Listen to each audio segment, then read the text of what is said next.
Alright, so this is E.Y.E Cybermancy. Now, this game is an indie game, came out around the time Deus Ex Human Revolution was awaited but not yet released.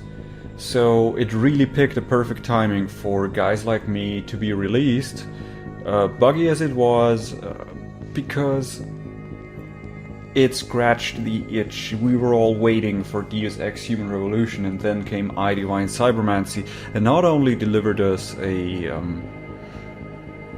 cyberpunk shooter role-playing game, but it delivered actually much more than Deus Ex Human Revolution did on a role-playing standpoint, at least from character creation.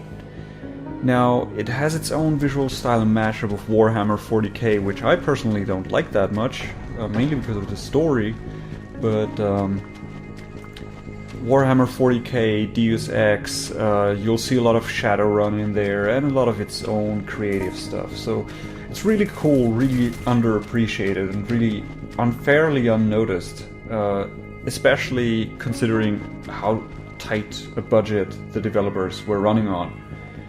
So, I haven't played this game in a while, and which means I'll have to get back into it. I'll switch controls around a lot.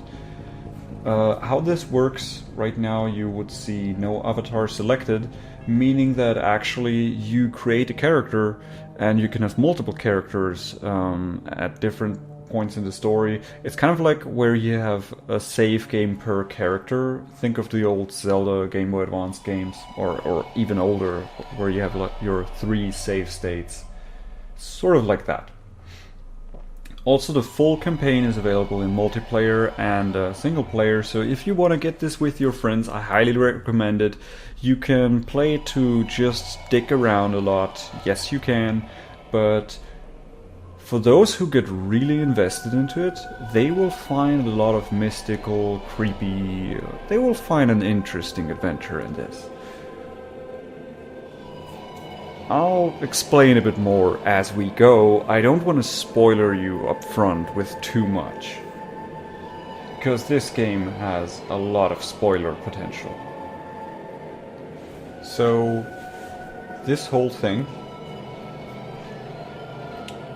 is the character creation. As I mentioned, this game is quite extensive, and I won't run you through every little thing, what everything does, because that would take forever. Suffice to say, you have a couple of different choices, each influence different stats, and you mash them together, and then everything gets rolled out randomly, sort of like an old school RPG. And as I mentioned, I think I mentioned it, I really like the design of this whole thing. It's like one of those old role-playing games, as in pen and paper books, where you'd just high quality renders of it. It's kind of hard to describe, but it feels really old school. For example, this syringe, I would never design anything like that, but I still like the design to an extent, I guess. It's one of the more flawed designs of the game. But considering this is made with the Half-Life 2 engine,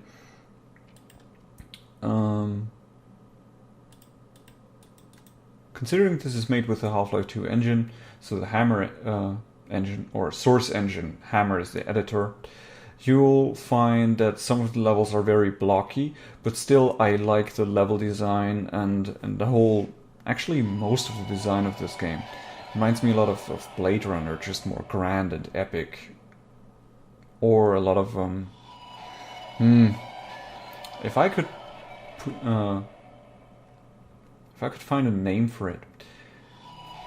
I'm sure there is a name for it. If you know what I mean, once you've seen enough of it, please let me know, because I'd be interested in finding more of that style.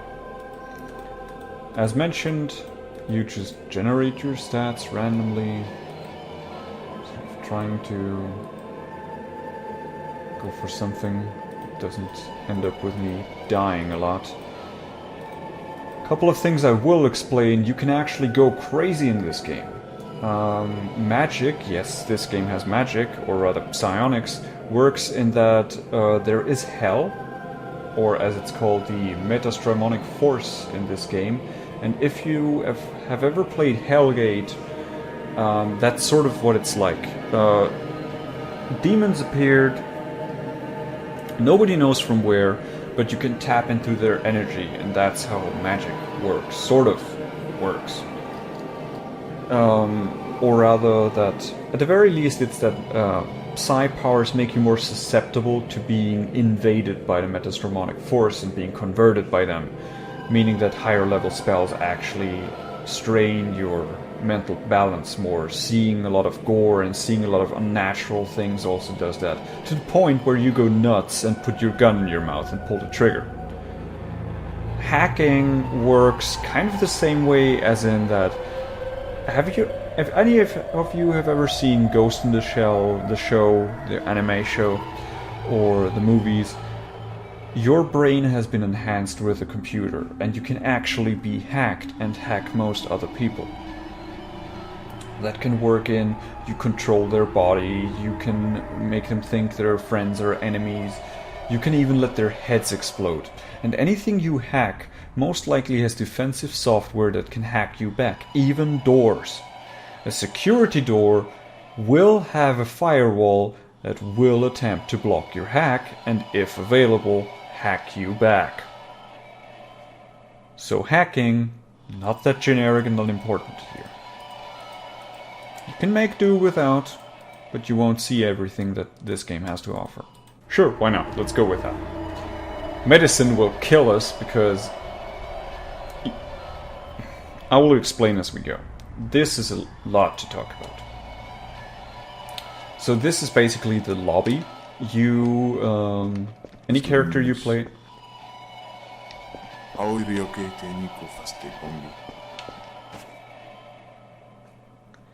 As I was saying, any character you play starts out here.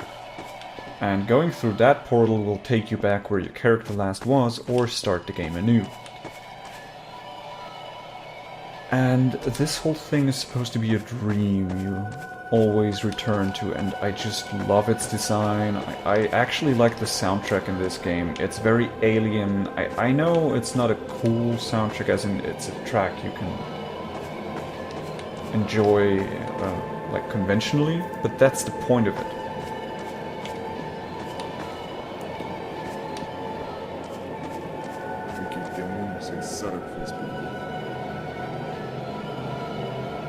I also do not know if this is an actual language, so pardon me on that, but I think it sounds a little made up to me, but it works well with the whole atmosphere. Now, as for the character, you can see this shit is extensive. Your inventory is organized like this. You have your cyber tech you can upgrade. And this is what I mean by it. This game looks just gorgeous. All these rendered out little icons remind me a lot of Deus Ex, or, as I said, some pen and paper books like Shadowrun. I don't like Shadowrun all that much, by the way. Oh, and as for research, you can actually find items that you will have to research, and you will assign how many scientists do you want to research this, because you're not doing it yourself, you're telling others to do it. This will cost you money and time. Not actual time, but in-game time. Your detailed stats, your fatal wounds, which happen when your character dies and gets resurrected, you keep lasting wounds that will permanently damage your stats. And last but not least, your actions, as in your powers.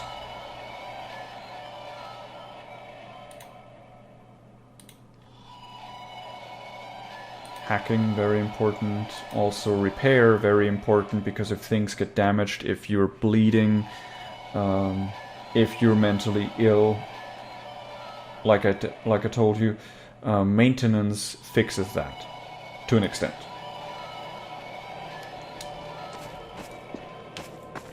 and I am starving.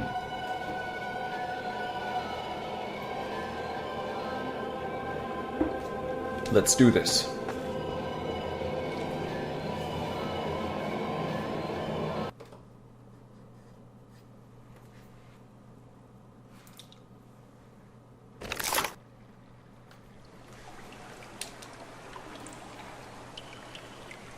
Just to spoiler you a bit, this game has a tutorial section, and it is enormous. And sometimes you'll need it.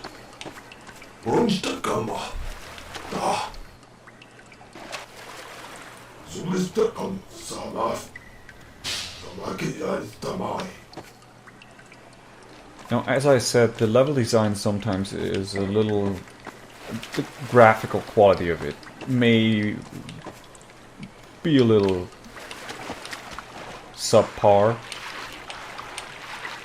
but for its time, it still looks good. It's not that old. It's around the time, like I mentioned, Deus Ex came out.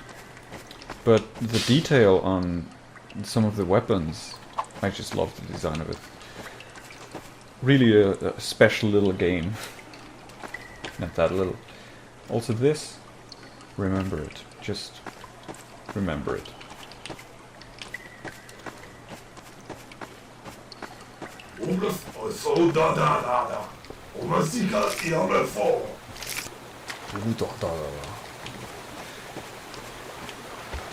I so hope I'm not making fun of somebody's language. That would be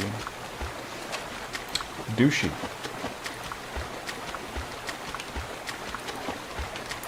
They really did a lot with the engine. It's not just another Half-Life mod. This is its own game.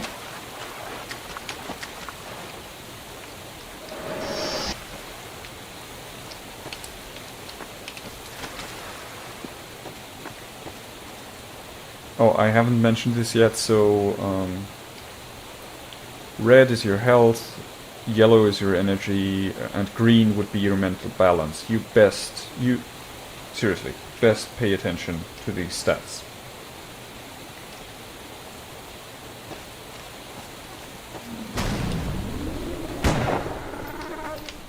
Where are you going?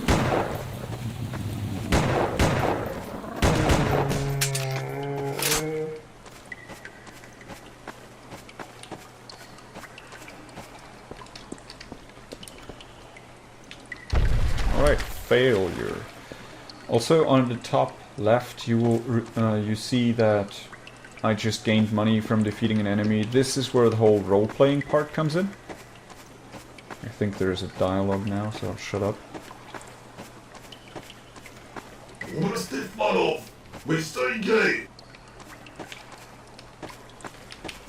So here you can see the blockiness I mentioned. But I still love the design of it. I will keep saying that a lot, because I enjoy this game greatly. I've spent many more hours than required on it. Yeah, as I was saying, top left corner, by the way, these, for the Half-Life guys amongst us, yes, these are the sentry guns.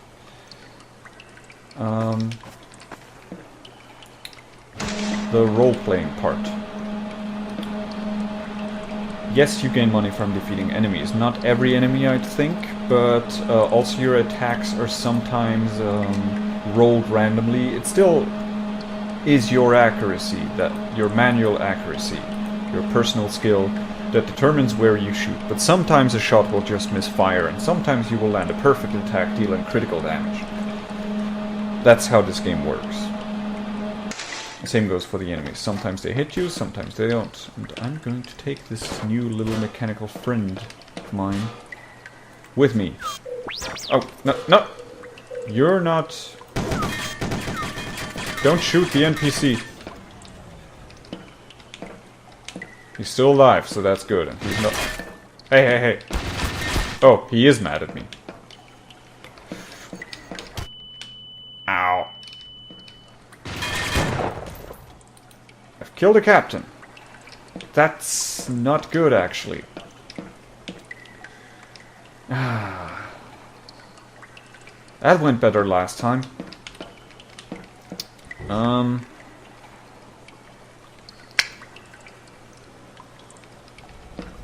Sorry, Dutch.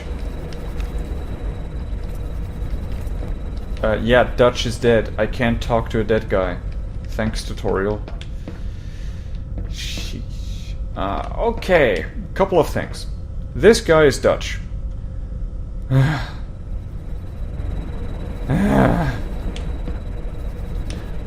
Normally, he would tell you he's here to extract you, and that you look like crap, and that apparently you lost some of your memory, and that he brought this mobile armory with him, and you can equip your stuff here, and that you should get the hell out, and that he's not coming with you because he's supposed to go down there and clear out the evidence because the Federal Police has found us. I'm rambling, but this will all make sense at some point.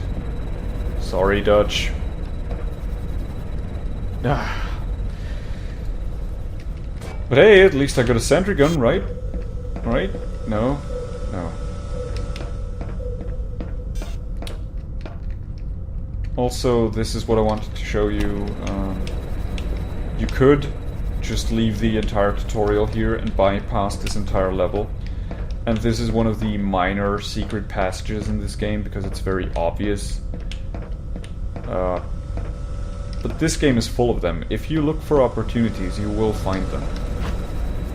I just hope that killing Dutch is not a lasting story impact. And I am not kidding you. This sort of stuff happens in this game. I had hoped to spoiler you this later, but sometimes the game does not stop when you fuck up, but keeps going.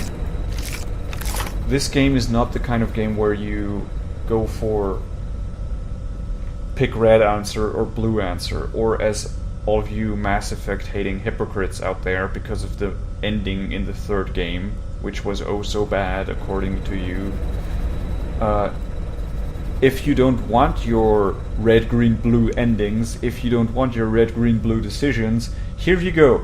This game rewards and punishes you for exploration. Sometimes killing a crucial NPC advances the story in a different way. Sometimes it just fucks you over.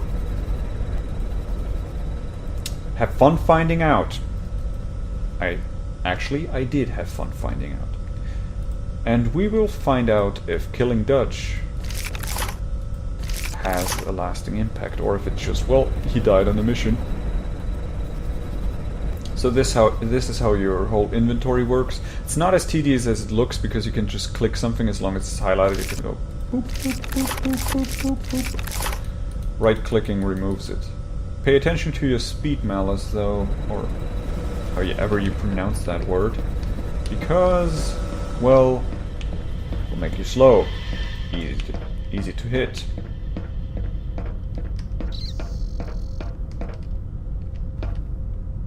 And yes, this game has little critters. This one, which is ugly. And this one over there, which is super cute. I think it's super cute. It's sort of disgusting, but sort of cute. So helpless. I'm not going to kill it. Stop thinking that.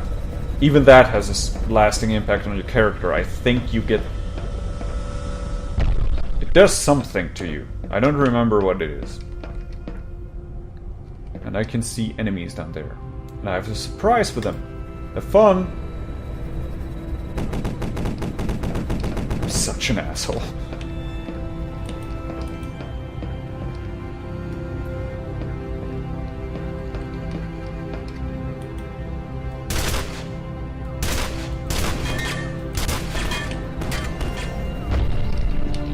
Survived! Don't just run down there, that will kill you. Have some clones!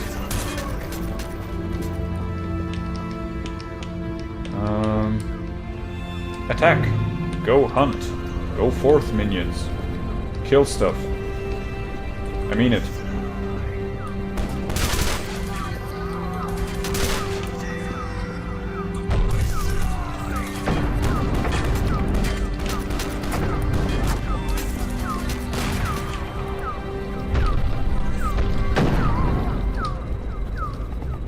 Hunt.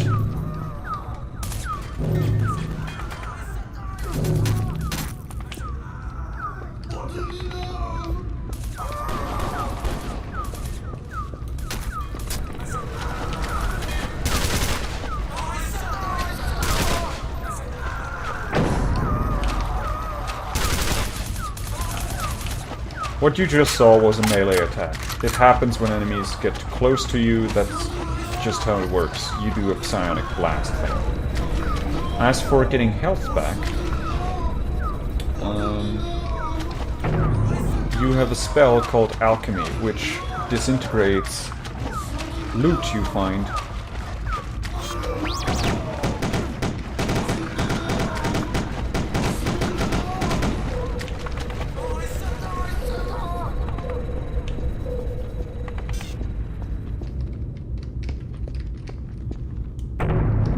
And converts it into energy and health.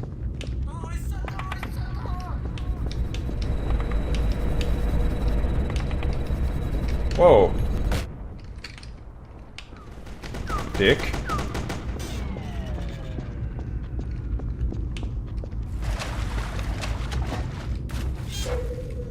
How did that work out for you, huh?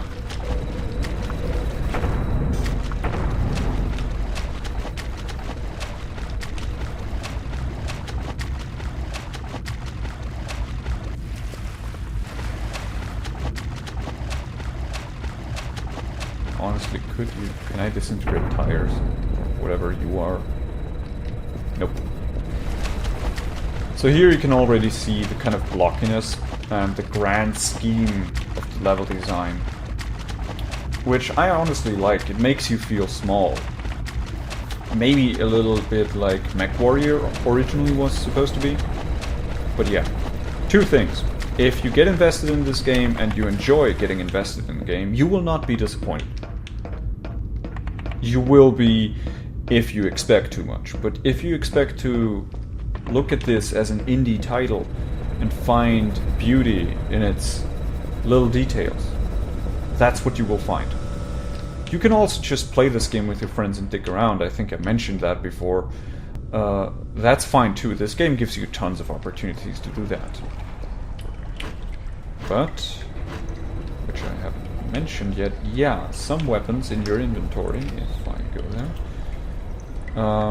you can see these little icons. Like, this means it can be dual wielded with certain weapons, it breaks armor, it's very deadly. I don't know what exactly that means, but the Damocles is essentially an exploding sword. Sort of like a vibroblade thing. Very cool. One of my favorite weapons in this game, as is this pistol.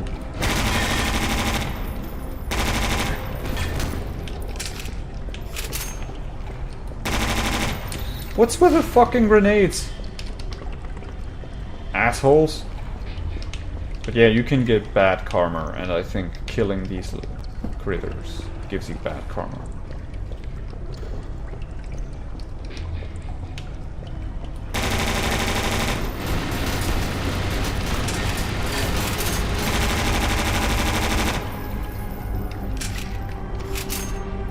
You guys are really horrible shots. Oh. Well, look at that. A research item. Oh, and remember that little vent I showed you at the beginning? Yeah, you're gonna see where you come out. It's a long way, but you skip right past all of this. And down there. That's where you come out.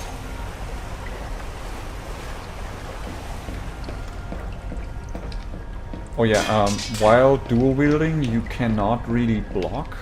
I remember this game back when I tried it with friends. The whole campaign is you can have cooperative multiplayer with as much as 4 people or 8 people, I think. Either way, back then I remember having to find out a lot of it myself, and no one knew how to block with dual wielding, and blocking is insanely useful when you're the guy with a sword in a gunfight. Because blocking gives you an energy shield in front of you, which you will see when you're attacked. But how you block with dual wielding is you walk backwards and press the left mouse button, so like you would attacking. Because you can't right click, because right clicking will fire your gun. So walk back, and you can block.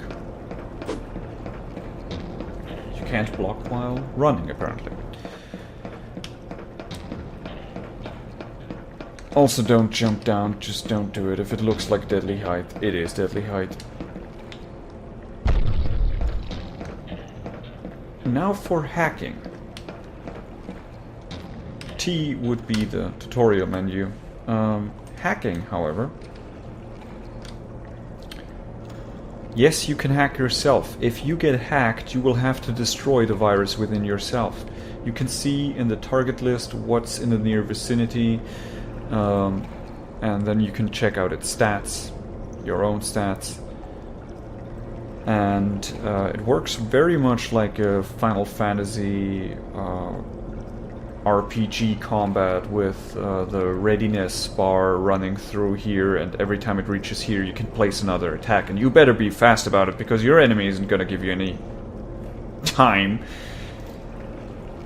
So my stats are fairly good. Possessing is a bit easier. Let's just hack the door. And you have all these different options. You can read through what they do. I basically just crushed his attack, meaning he cannot harm me. And if his attack is lower than my defense, then he cannot harm me either. So that's a good way of destroying your enemy. Right, and that's it for the tutorial. Now, as for dialogues, in dialogues, sometimes what you say matters, and sometimes it doesn't. Which is a good way to get you to pay attention to what you say, because the game never tells you when a critical story decision is being made, so you better pick your answers well. Sort of like how I killed Dutch. I have no idea if that has a lasting impact.